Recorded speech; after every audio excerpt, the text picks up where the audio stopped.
하나님의 말씀 함께 봉독하도록 하겠습니다.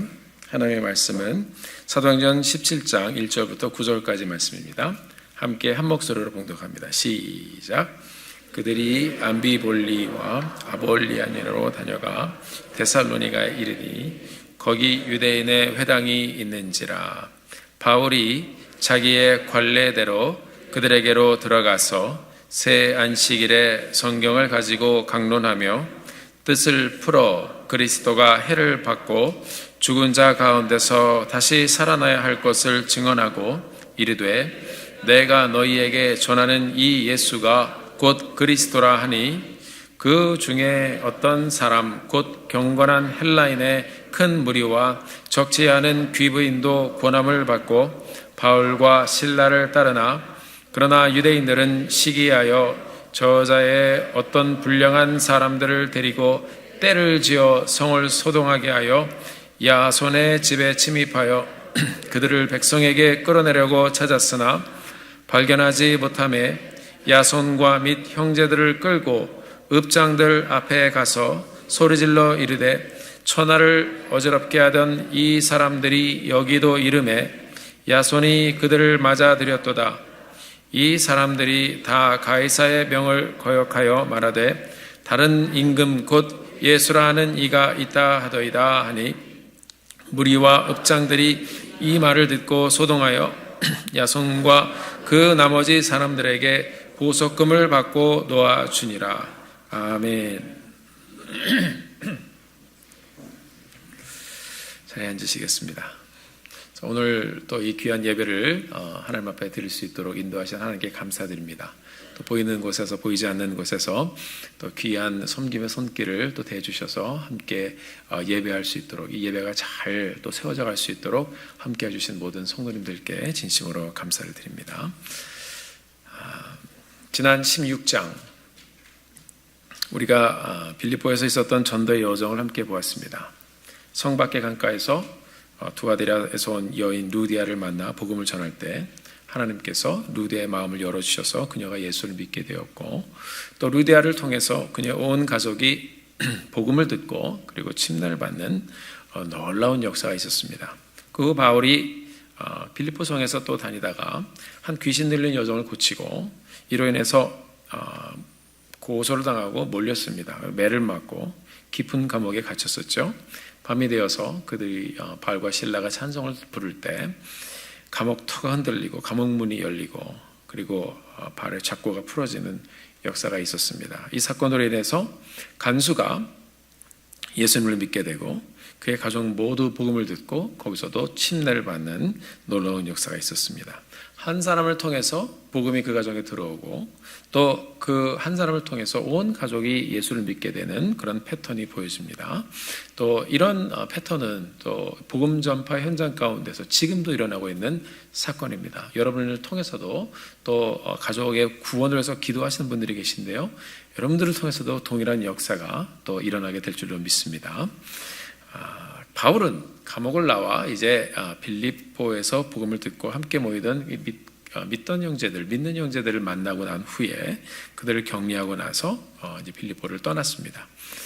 이렇게 전해지던 복음이 계속 사람들을 통해서 전해지면서 오늘 이 자리에 있는 여러분과 저에게까지 오게 된 것입니다. 여러분 가만히 복음이 전파되는 그 현장을 저희들이 생각하면 정말 너무나도 놀라운 것입니다. 이것이 전해지고 이 입에서 귀로 들려지는 이 복음이 계속 전해지면서 여러분에게까지 닿았고 우리 가족에까지 닿았고 우리도 하나님의 말씀을 소유한 사람이 되었고 하나님을 만난 사람이 되었습니다. 그리고 이 땅에 살면서 소망을 어디에 두고 살고 있어요? 천국에, 저 하늘에 소망을 두고 저희들이 살고 있습니다. 이것이 여러분 정말 기적 중에 기적입니다. 그 복음이 우리에게 닿았을 때 하나님께서 우리의 마음을 열어주셨어요. 그래서 믿게 해주셨습니다. 우리의 삶도 열어주시고 또 열어주시는 삶을 통해서 이제 계속 가면 우리가 나중에 생에 다하여 죽는 그날에 하나님께서 천국문도 활짝 열어서 우리를 맞아주실 줄 믿습니다. 자, 바울의 일행이 빌립보를 떠나서 이제 지도를 보면 서남 쪽으로 이제 조금씩 움직여 갑니다. 이들은 암비볼리라는 곳과 아볼로니아라는 곳을 지나서 오늘 보니까 데살로니가에 이르렀습니다. 잘 사는 도시였습니다.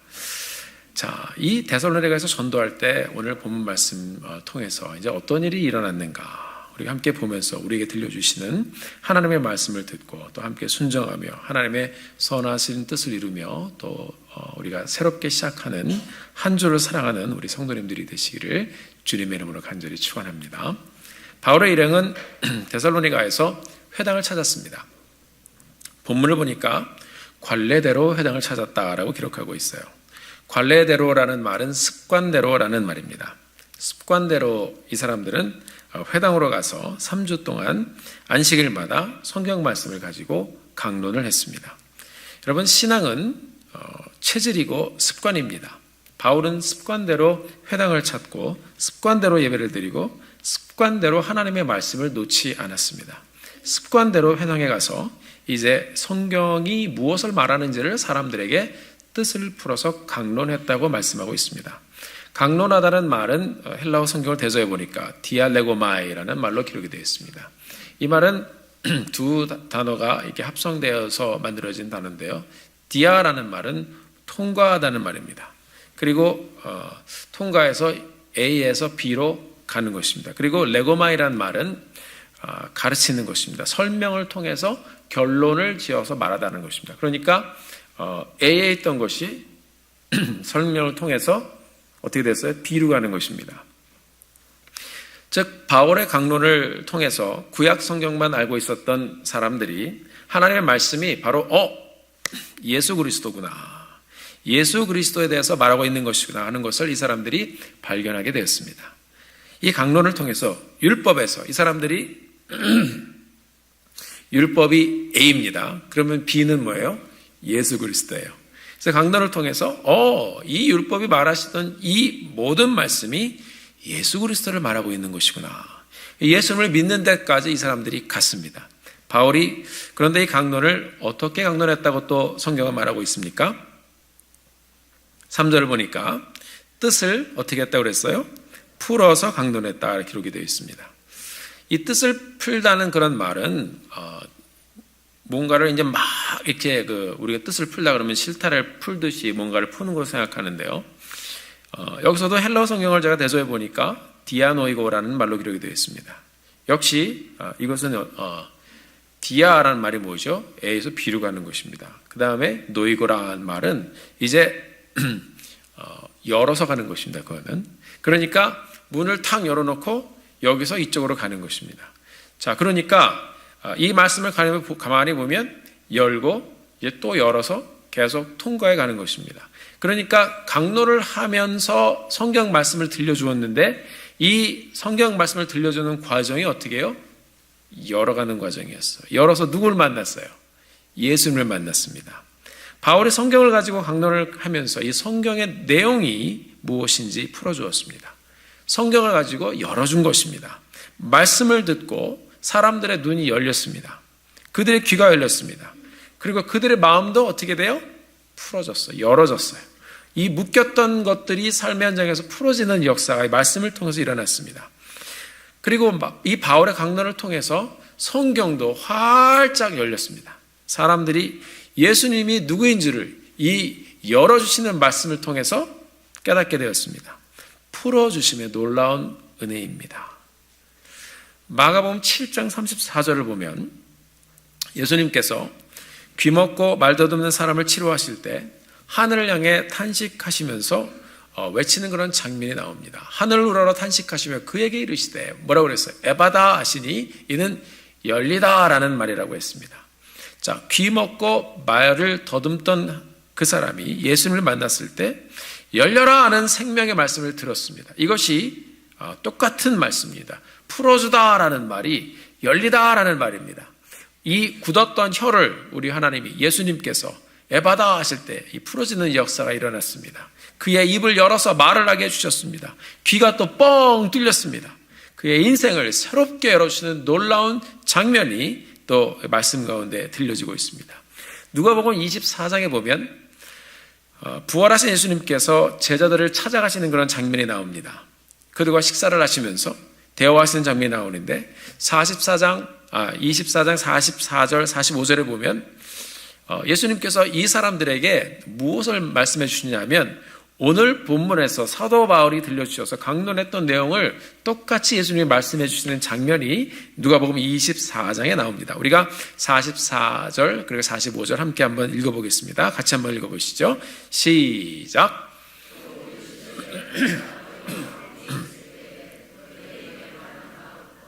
모세율법과 선지자의 글과 시편에 나를 가리켜 기록된 모든 것이 이루어져야 할 말이 이것이다 하시고 이에 그들의 마음을 열어 성경을 깨닫게 하시고 아멘.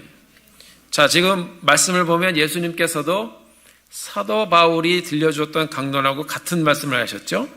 예수님께서는 구약의 말씀이 바로 누구라고요? 예수님 자신에 대한 말씀이라고 제자들에게 직접 들려주었습니다.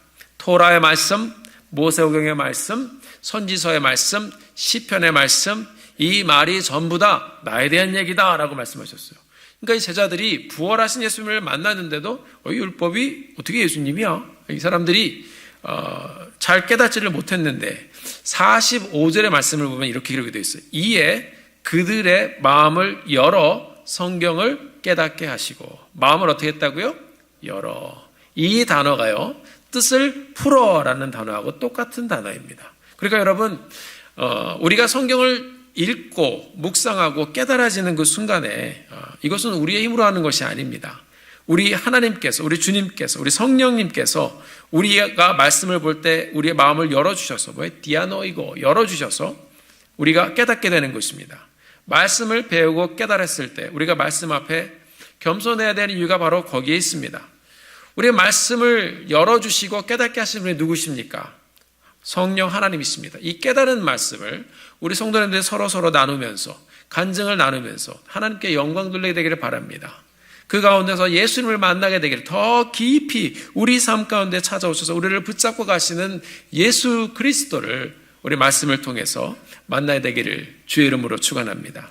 오늘 본문 사도행전 17장 3절에서 사도 바울이 데살로니가 회당에서 강론하여 이 율법을 풀어준 내용, 지금 우리가 지금 본 것처럼 부활하신 예수님께서 제자들의 마음을 열어 깨닫게 하신 이 말씀의 내용과 똑같은 것입니다.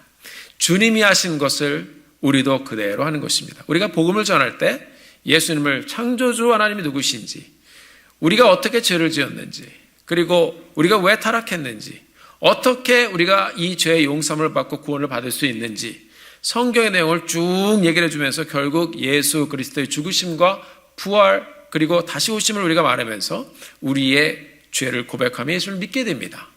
우리도 똑같은 일을 하는 것입니다. 모든 구약의 말씀은 바로 예수 그리스도에 대한 말씀입니다.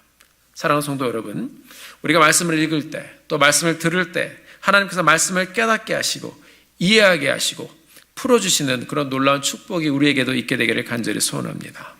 바울을 통해서 성경의 놀라운 비밀을 풀어주었습니다. 이게 뭐예요? 열어주신 것입니다. 이렇게 하나님께서 열어주시니까 율법을 통해 많은 사람들이 예수 그리스도를 발견하고 그리고 주님을 믿게 되었습니다. 놀라운 축복입니다. 본문을 보니까 경건한 헬라인들의 큰 무리의 마음이 열려 예수님을 만나고 바울과 실라를 따랐습니다. 자, 그러니까 똑같은 것입니다. 이 많은 사람들이 이 말씀을 듣고 이제 주님을 믿기로 자기 마음도 열는 거예요. 말씀을 풀어서 말씀을 열어주시니까 사람들이 그리로 이제 들어간 것입니다. 자, 그리고 이 사람들이 바울과 실라를 쫓았다 그랬습니다. 이것은 바울과 실라를 그냥 막 따라다녔다는 얘기가 아니고 여기도 이제 성경을 대조해 보니까 obey라는 단어가 쓰였습니다. 그러니까 이 사도 바울 그리고 실라가 전하던 그 예수 그리스도, 그들이 따르던 예수 그리스도, 그들이 믿고 순종해가며 삶을 드리던 그 예수 그리스도를 이 사람들도 만났으니까 이제 보고 어떻게 신앙생활하는지 배우는 거예요. 그래서 obey, 순종해 갔다라는 말씀을 우리에게 들려주고 있습니다. 이들은 바울의 가르침을 받고 예수님을 믿고 그리고 예수님을 어떻게 믿는 것입니까? 물어봤겠죠.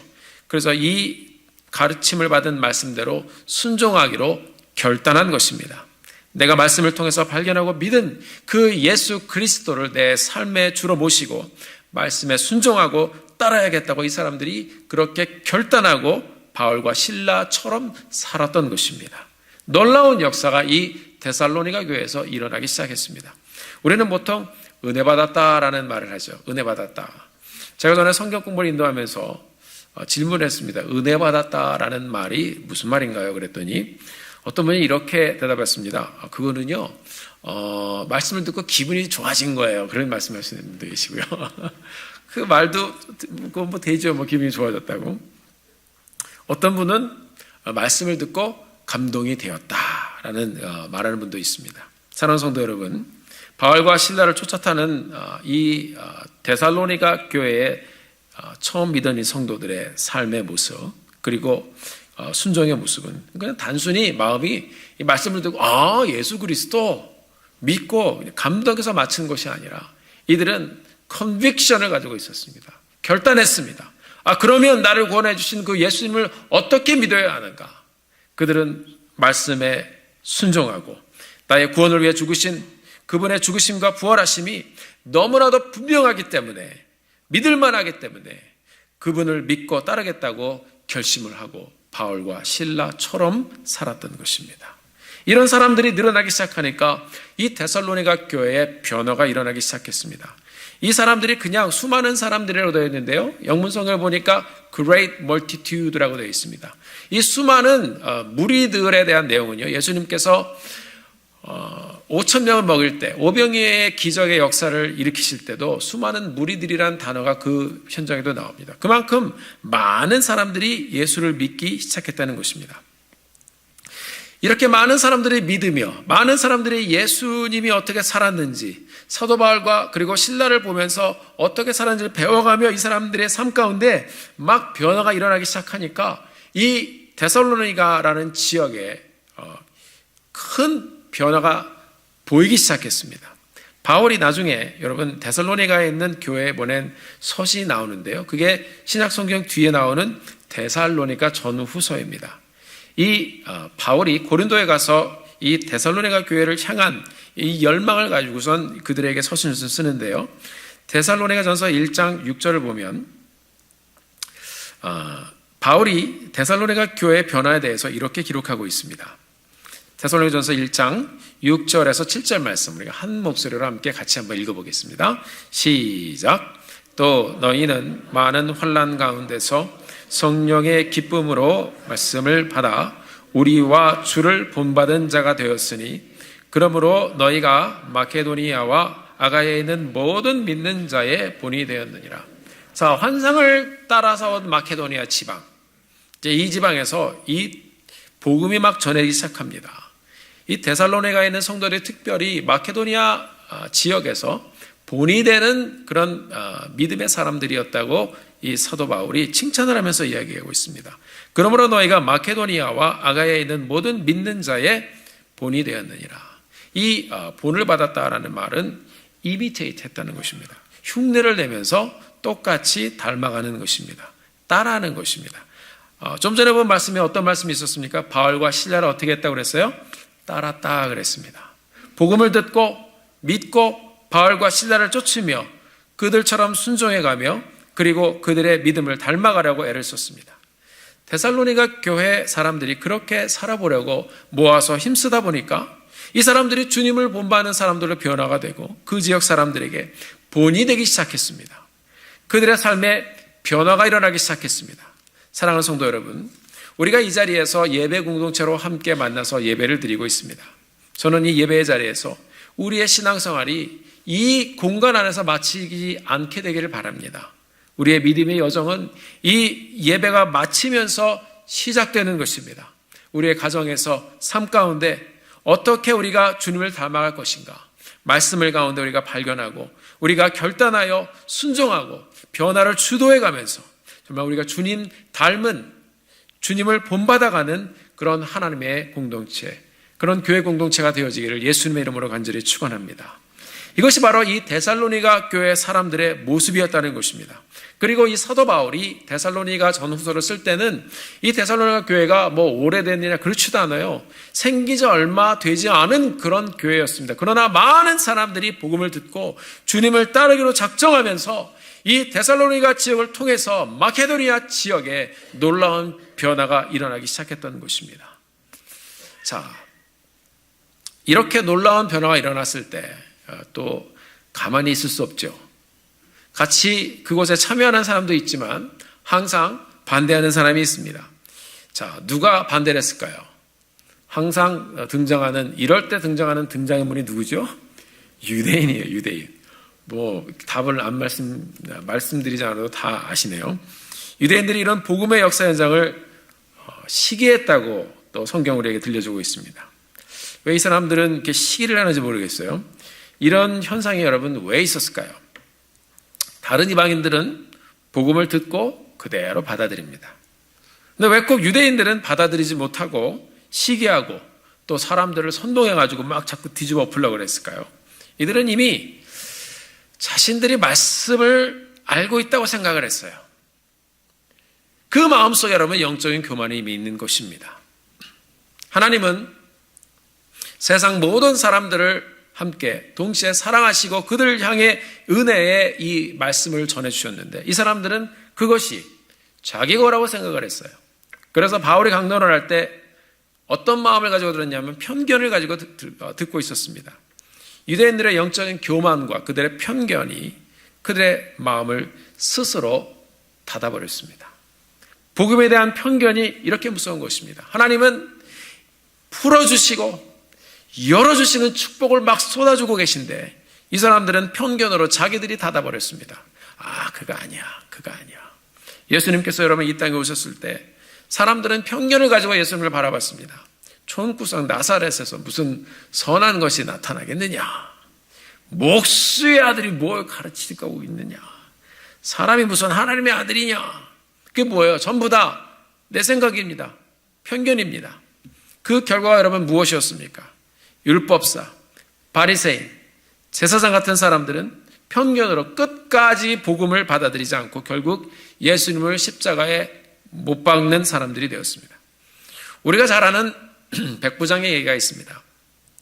백부장의 종이 병이 들어 죽게 되었습니다.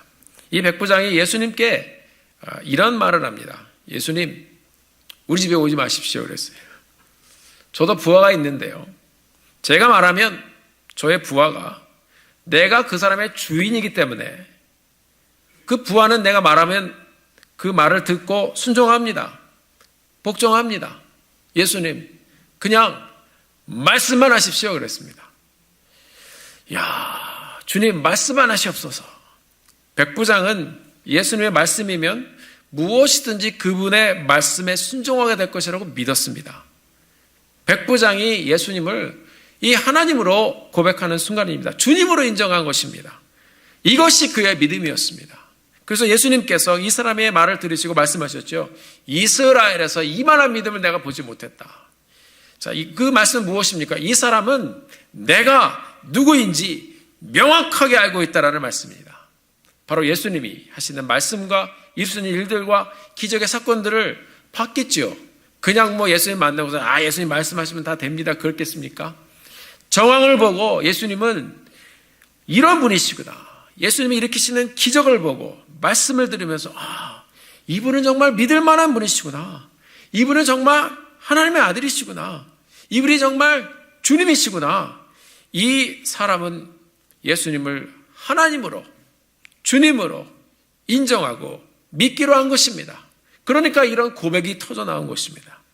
자, 이 백부장은 어떻게 여러분 이렇게 복음과 예수님을 그냥 아무 필터링 없이 그냥 보는 대로 받아들이면서 믿어버렸을까요? 그냥 믿음이 원래 이렇게 그냥 충만한 사람이었을까요? 물론 준비된 마음을 가지고 있었던 그런 사람이었겠지만 우리가 유대인들과 비교해서 가만히 생각을 해보면요, 제가 성경을 가만히 묵상하다 보니까 이 사람은 몰라서 그런 게 아닌가 하는 생각이 들었어요.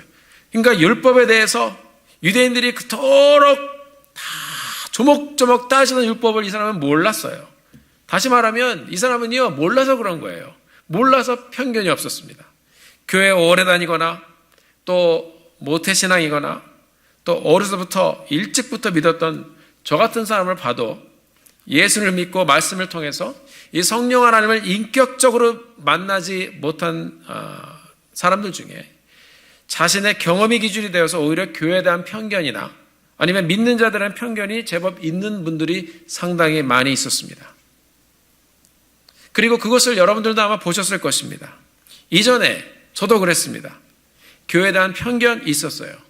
또 그리고 그 가까이에서 또 저희 부모님들이 중직으로 섬기시면서 교회 모습을 보면서 그것에 대해서는 어떤 판단 이런 것들이 있었어요. 이 얄팍한 어떤 지식이나 이런 것을 가지고선 그것을 판단하고 또 편견을 가지고 생각했던 적이 있었습니다.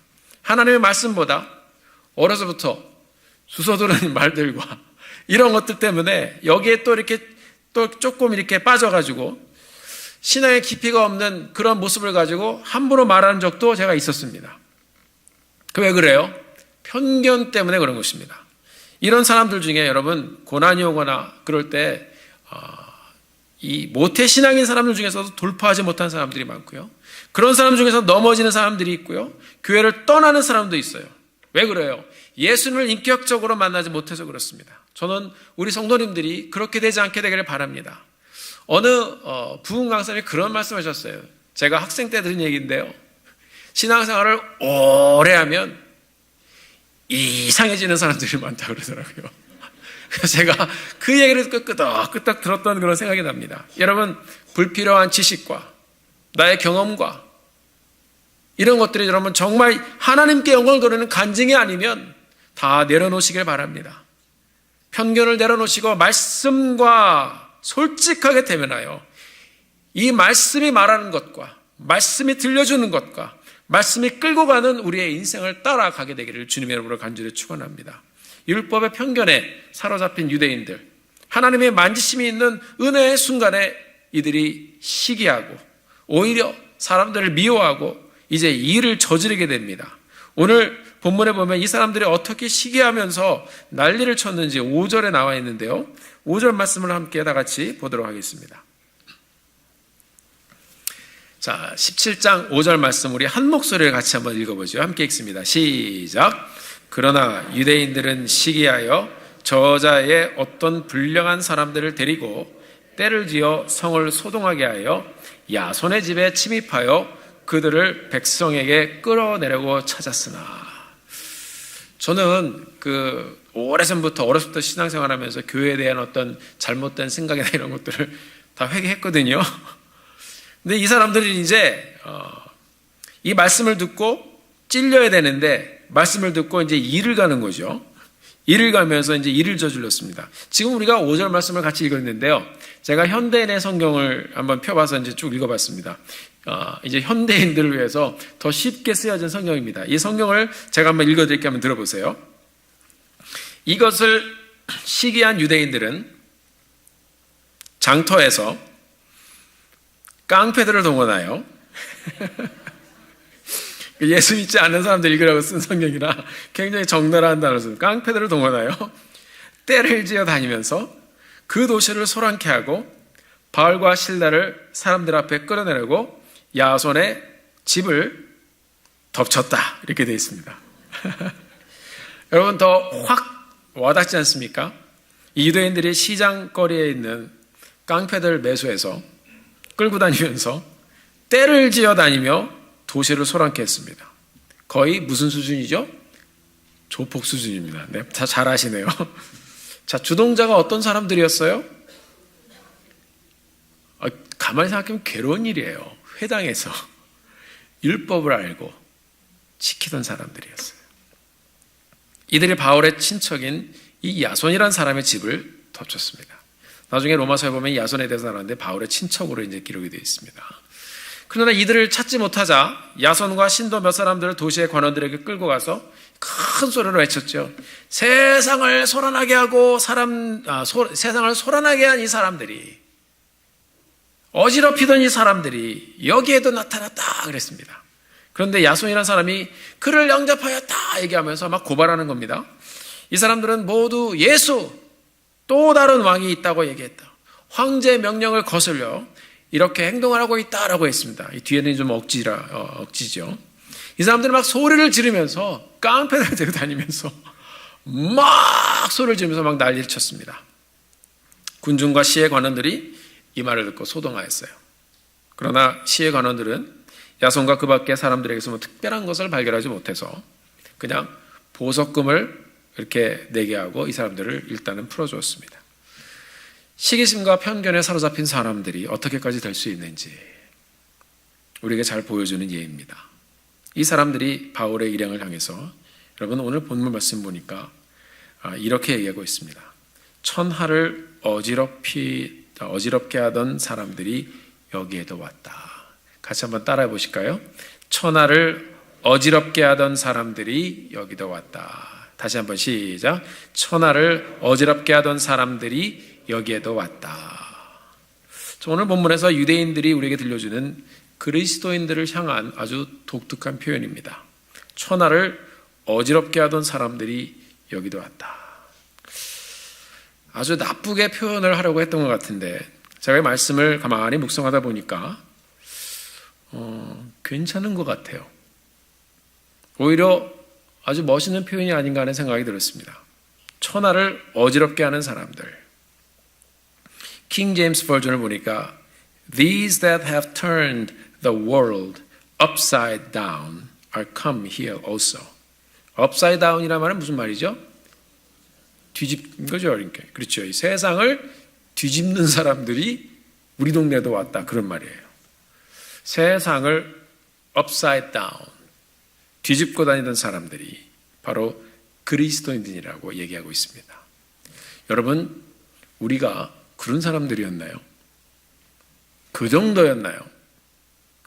근데 그 말이 맞는 것 같아요. 역사 속에서 하나님의 사람들은 세상을 뒤집고 다녔습니다. 구약의 이스라엘 백성들, 애굽이 어떤 나라였습니까? 그 시대에 가장 강력한 이 이집트란 나라잖아요. 이 나라를 만군의 여호와의 이름으로 어지럽히던 사람들이었습니다. 이스라엘은 가나안에 들어갔습니다. 죄 가운데 있었던 가나안을 정복하고 우상과 악한 것들을 다 무너뜨리고 하나님의 법으로 가나안을 뒤집어 엎어놓은 사람들입니다.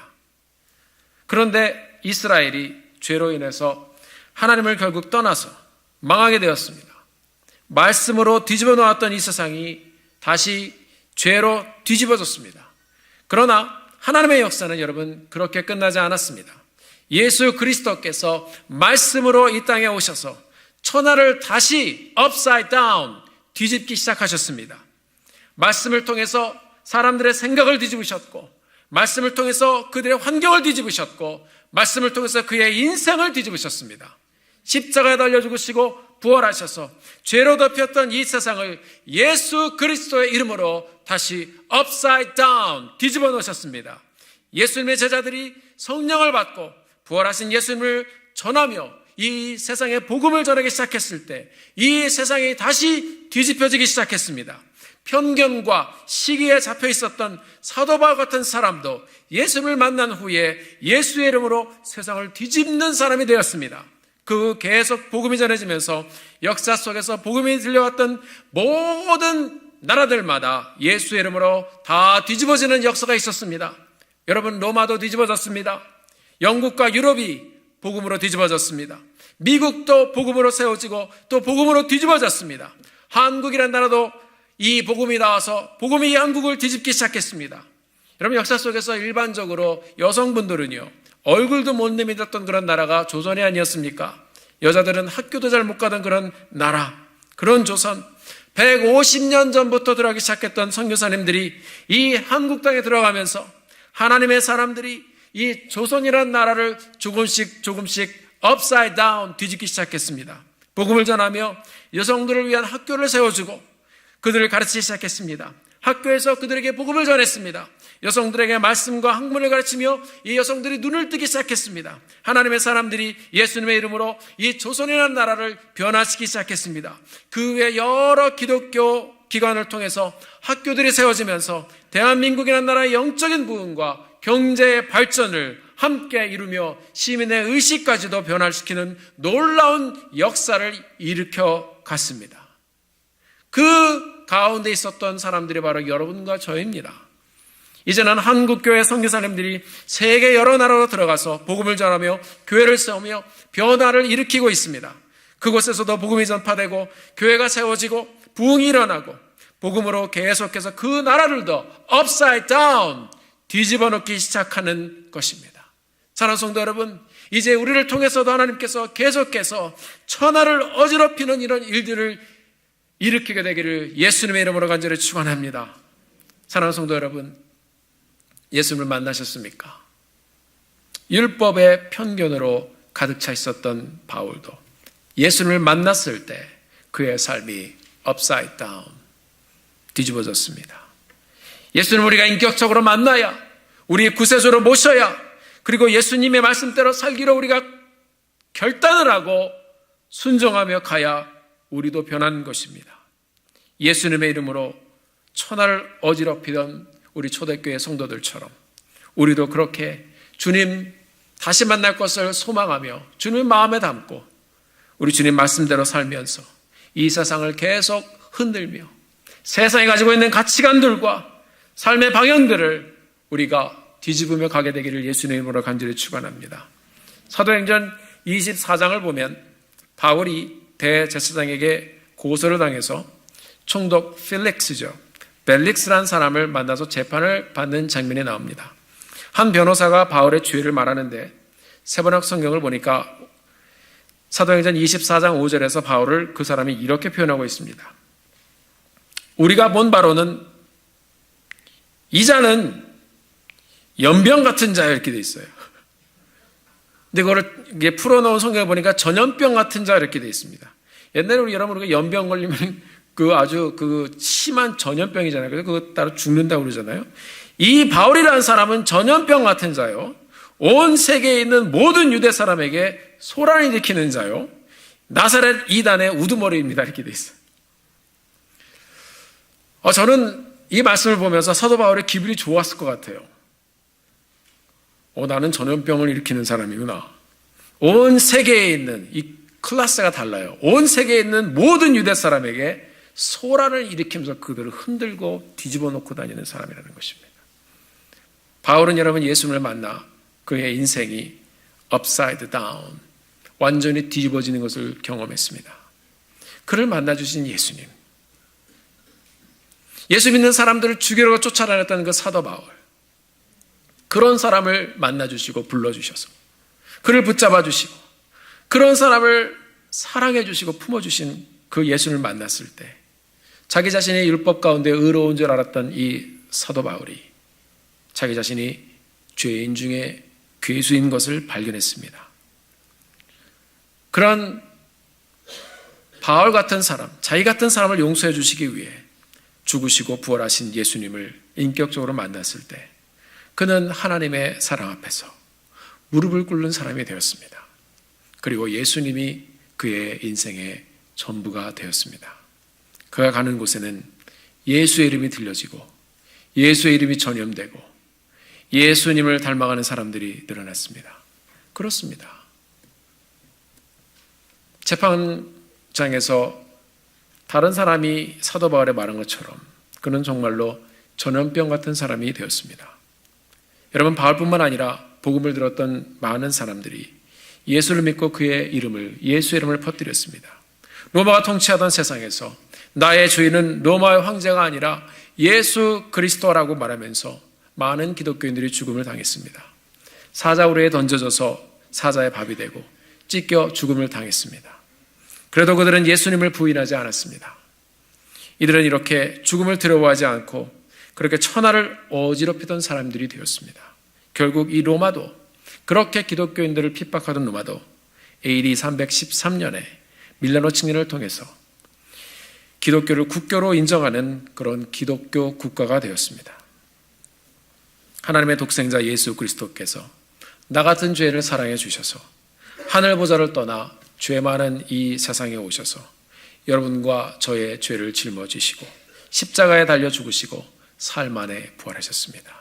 하나님께서 그분의 사랑으로 이 세상을 뒤집어 놓으신 그 현장에 우리도 닿아서 우리도 예수 믿고 이 교회를 통해서 함께 말씀을 상고하고 배우고 묵상하며 예수님 말씀하신 대로 이 세상에 복음을 전하는 그런 교회로 함께 저희들이 서고 있습니다. 사랑하는 성도 여러분, 우리도 매일매일 말씀을 통해서 하나님의 뜻을 따라가며 하나님께 영광 돌리며 우리도 예수의 이름 하나로 이 세상과 우리의 가정과 우리의 삶을 계속해서 변화시켜가며 하나님께 영광 돌리는, 주님께 칭찬 듣는 주님의 교회가 되어지기를 예수 그리스도 이름으로 간절히 축원합니다. 기도하시겠습니다.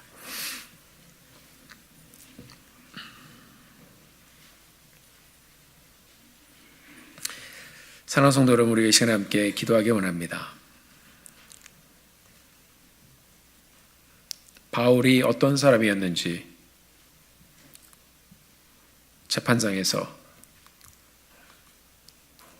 바울을 신고한 사람이 이 바울을 향하여 이자는 전염병 같은 사람이라고 얘기했습니다. 오늘 우리가 말씀을 묵상하고 듣는 중에 이 데살로니가에 있었던 유대인들이 믿는 사람들을 통해서 이 바울과 실라를 향해서 세상을 어지럽히던 사람들이, 천하를 어지럽히던 사람들이 여기에도 왔다고 얘기했습니다.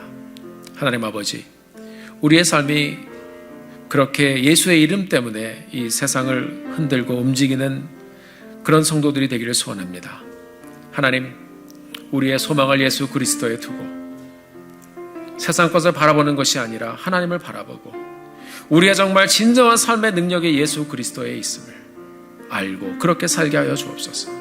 진정한 나의 삶의 능력이 내가 가지고 배우고 내가 소유하고 내가 이루는 것이 아니라 바로 예수 그리스도의 이름 그 하나에 있음을 우리가 우리 마음속에 담고 우리 삶에 주신 것으로 인하여 예수 그리스도의 이름을 더욱더 존귀하게 드러내는 우리의 삶 되게 하여 주시옵소서. 우리 다 같이 기도함으로 주님께 나아가겠습니다. 함께 기도하시겠습니다. 존귀하신 아버지 하나님, 우리가 오늘 말씀을 통해서 이 데살로니가 교회에 있었던 일들을 저희들이 보았습니다. 하나님, 우리가 주님 앞에 기도하오니 우리의 삶을 붙잡아 주시고 우리의 삶을 인도하여 주시고 하나님 우리와 함께하여 주셔서 하나님 아버지 소동을 일으키는 것이 아니라 말씀 가운데 하나님의 능력을 소유한 하나님의 사람으로 살아갈 수 있도록 주님 인도하여 주시옵소서. 하나님 아버지, 나를 통해서 주님이 들려지고 예수님이 들려지고 예수님이 전염되는 그런 저희들의 삶 되게 하여 주시옵소서.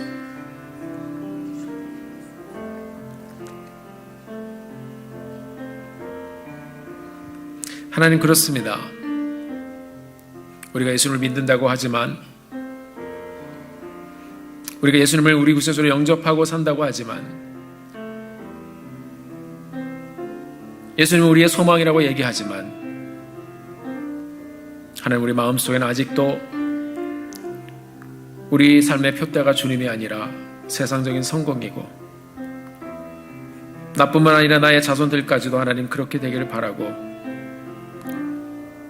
예수님이 중심에 있지 않은 우리의 모습을 하나님 주님 앞에 솔직히 고백합니다.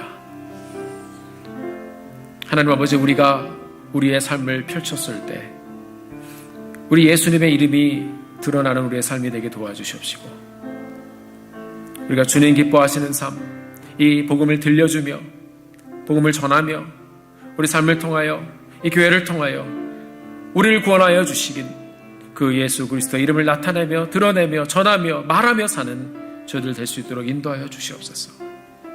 우리가 본 바로는 이 자는 전염병 같은 자라고 얘기했습니다.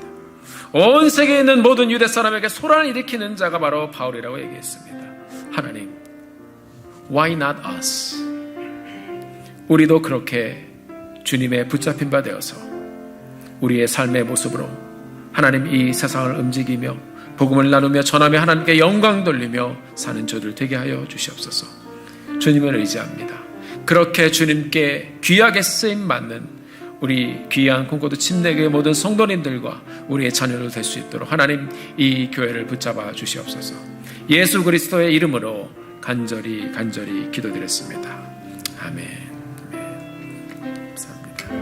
우리 다 같이 일어나셔서 찬송 부르시고 예배를 마치도록 하겠습니다.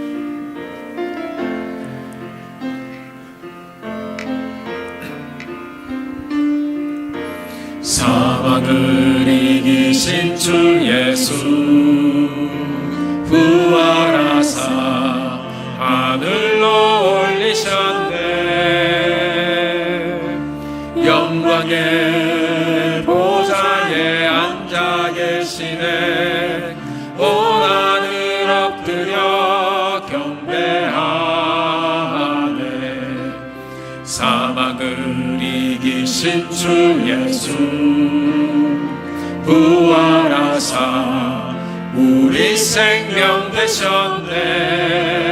할렐루야. 주 백성 부르러 다시 오시리. 온 세상 다스리시리라. 영광과 존귀 영원 무궁토록 주께 돌리지어다. 오 영광과 존귀 영원 무궁토록 영원 영원히 아멘. 사망을 이기신 주 예수 그리스도. 사망을 이기신 주 예수 할렐루야. 부활하사 하늘로 올리셨네. 영광의 보좌에 앉아 계시네. 온 하늘 엎드려 경배하네. 사망을 이기신 주 예수 부활하사 우리 생명 되셨네. 주 백성 부르러 다시 오시리. 할렐루야. 온 세상 다스리시리. 영광과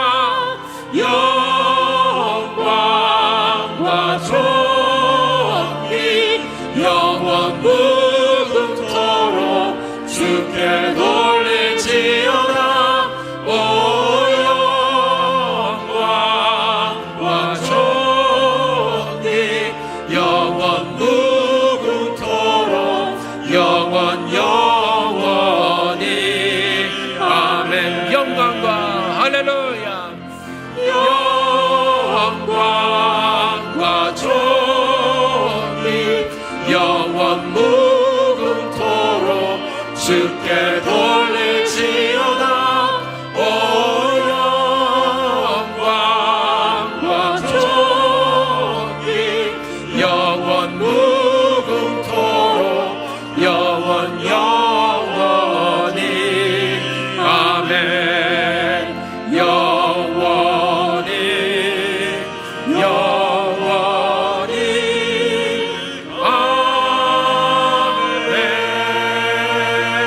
아멘. 우리의 모든 것 대신 우리 주님께 큰 박수로 영광 돌리시겠습니다. 할렐루야. 주님을 내 감사합니다.